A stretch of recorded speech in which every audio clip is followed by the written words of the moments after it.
जय श्री रण शरणचंडी। कुलता समाज का मृतक संस्कार में जो परंपरा क्या है जानिए। इस समाज में मृतक संस्कार 12 दिन तक चलता है, जिसमें 11वां दिन की रात जो परंपरा होता है। इसे लेकर कुछ अविश्वसनीय बातें जानिए। गरुड़ पुराण के अनुसार एक व्यक्ति मरने के बाद 13 दिन तक उसका आत्मा घर परिवार में रहता है। तो इस समय पर आत्मा को आमंत्रण करके घर को लाकर उपयुक्त पूजा होम आदि के माध्यम से संस्कार करने पर उसी आत्मा को सद्गति मिलता है। आत्मा को सद्गति या मुक्ति मिलने पर पूर्व पुरुष संतुष्ट होते हैं, जिसके कारण परिवार में शांति और समृद्धि आता है। कुलता समाज सनातनी होने पर इस बात को विश्वास करते हैं और उस नाते जो परंपरा को पालन करते हैं। अब इस परंपरा कैसे किया जाता है जानिए। मृतक संस्कार का एक दशा यानी कि 11 दिन का मध्यरात्रि में मृत व्यक्ति का जितने प्रिय लोग सब इकट्ठे होते हैं। इसमें सिर्फ पुरुष ही शामिल होते हैं, औरत डर के कारण नहीं जाते। इसमें घर को अंधेरा रखा जाता है, किंतु पूजा घर यानी कि देवता घर में 1 या 2 औरत जो बहुएं होते हैं वो दिया जलाकर बैठे रहते हैं।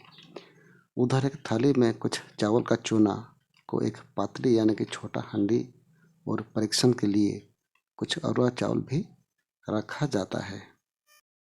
पूजा घर के औरत यानी कि बहुएं आत्मा का रो रो कर अपेक्षा करते हैं, जबकि छोटे बच्चे, बुजुर्ग और परिवार के अन्य सदस्य घर का एक स्थान पर बैठकर आत्मा का अपेक्षा करते हैं। उधर पुरुष लोग गांव के अंत में जहां रास्ते 2 हिस्से में बटे हो, जिसको संबलपुरी में 2 बटिया बोलते हैं, तथा दाह के दिन खंदाकुला रखा गया था, उधर जाते हैं। उधर परिजनों में से एक व्यक्ति दिया जलाकर मृत व्यक्ति को घर आने के लिए आमंत्रण करते हैं।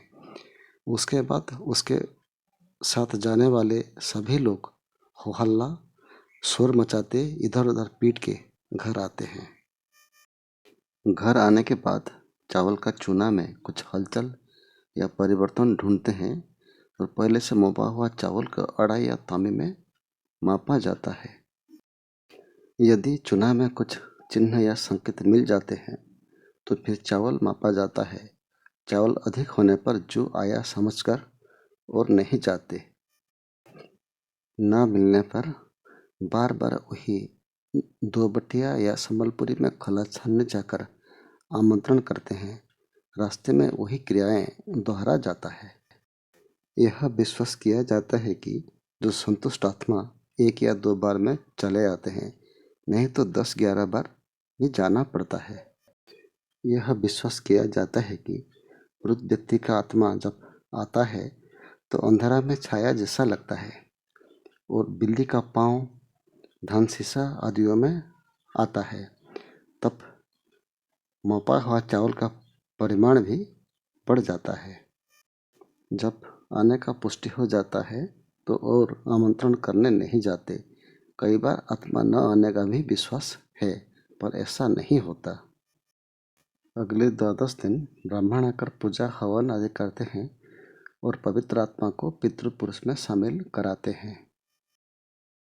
कर्म कर्मणि से ब्राह्मणों का प्रवेश से पहले जाति भाई या कुलता समाज का जानकार पंडित यह काम करते थे।